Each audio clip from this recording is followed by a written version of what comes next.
नमस्कार विद्यार्थी मित्रांनो, नर्सिंग नोट्समध्ये आपले स्वागत आहे. आपण प्रश्न 3 बघणार आहोत. टिप्पा लिहा. प्रश्न पहिला आहे, नवजात शिशूची जन्मल्याबरोबर काळजी. नवजात शिशूची काळजी घेताना परिचारिकेला त्याच्या नैसर्गिक गरजा व घ्यावयाची काळजी याबद्दलची माहिती असणे आवश्यक असते किंवा आहे. जन्मानंतर बालकाला जिवंत राहण्यासाठी बाहेरील गोष्टीशी समरस व्हावे लागते, म्हणजेच काय तर तापमान, श्वसन इत्यादी. बालकाच्या सर्व संस्था जन्मानंतरही पूर्णतः कार्यक्षम झालेल्या नसतात. या दृष्टीने त्याची काळजी परिचारिकेने खालीलप्रमाणे घ्यावी. रडणे. आता ह्याच्यामध्ये बघा, बर्थ क्राय.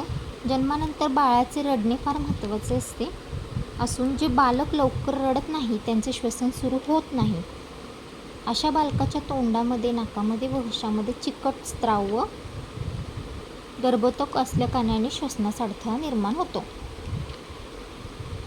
अशा वेळी लवकरात लवकर नाकातोंडातील स्त्राव काढून श्वसन मार्ग मोकळा करावा. म्हणजे बाहेर आल्यानंतर बाळाला श्वास घेणे महत्त्वाचे असते, बरोबर. श्वसनक्रिया त्याची व्यवस्थित होणे गरजेचं असते.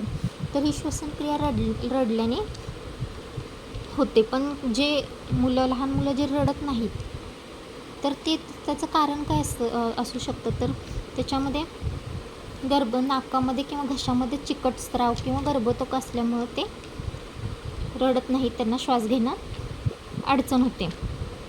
त्यामुळे त्यांचं काय करायचं, श्वसन मार्ग मोकळा करावा. जन्मल्यानंतर बाळ जर अर्ध्या मिनिटात रडले नाही तर ते गुदमरण्याची शक्यता असते, म्हणून बाळाचे ताबडतोब श्वसन सुरू झाले पाहिजे. दुसरा पॉईंट आहे श्वसन, म्हणजेच रेस्पिरेशन. जन्मानंतर नैसर्गिकरित्या बाळाचे नियमित श्वसन सुरू होते. श्वसन सुरू होणे हा एक जैविक बदल असून बाळाची शारीरिक क्रिया व वाढ होण्यासाठी अत्यंत महत्त्वाचे आहे. परिचारिकेने जन्मल्यानंतर बाळ जर रडले नाही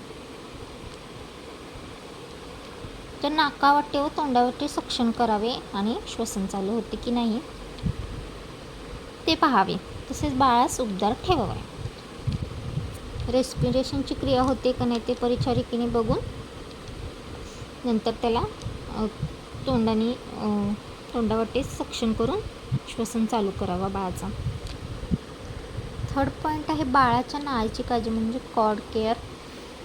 तर यामध्ये बघा, बाळ जन्मल्यानंतर बेंबीपासून 3.5 ते 4 सेंटीमीटर अंतरावर नाळ कापावी व नाळ बांधावी. नाळ बांधल्यानंतर रक्तस्राव होत नाही याची खात्री करावी. नाळेच्या कापलेल्या भागाचे निरीक्षण करून तो भाग कोरडा करावा. नाळेचा स्टॅम बाळाच्या पोटाकडे असावा.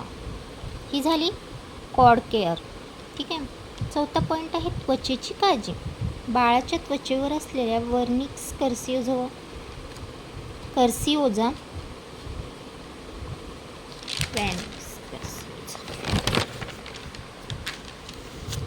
चोळून काढू नये. जो बाळाच्या शरीरात स्किनवरती व्हाईट कलरचा जो वॅक्ससारखा पदार्थ असतो त्याला म्हणतात वेनिक्स कर्सिओजा.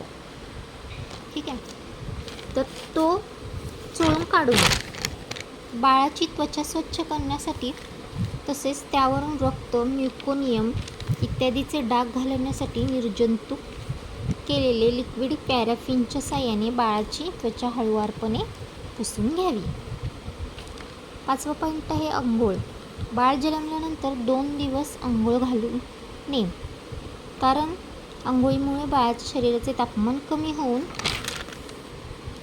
विनाकारण हालचाल होते बाळ हायपोथर्मियामध्ये जाण्याची शक्यता असते. 6वा पॉईंट आहे डोळ्याची काळजी. तर बाळाचे डोळे निर्जंतुक नॉर्मल सलाईन किंवा डिस्टिल वॉटरमध्ये भिजवलेल्या कापसाच्या बोळाने डोळ्याची स्वच्छता करावी. पोषण. प्रसूतीनंतर लवकरात लवकर बाळाला स्तनपान सुरू करावे. यामुळे बाळाला अतिशय उपयुक्त असे कोलेस्ट्रॉल नावाचे भरपूर प्रोटीन्स असलेले दूध मिळते आणि ते दर 2 ते 2.5 तासांनी स्तनपान करावे. बाळाला 2 ते 2.5 तासात स्तनपान करावं तासाने. आणि जेवढे लवकरात लवकर स्तनपान बाळाला दिले जाईल तर त्याच्यामध्ये जे पौष्टिक घटक असतात ते बाळाला मिळतात, म्हणून लवकरात लवकर बाळाला स्तनपान करावे. 8वा पॉईंट आहे बाळाला उबदार ठेवणे.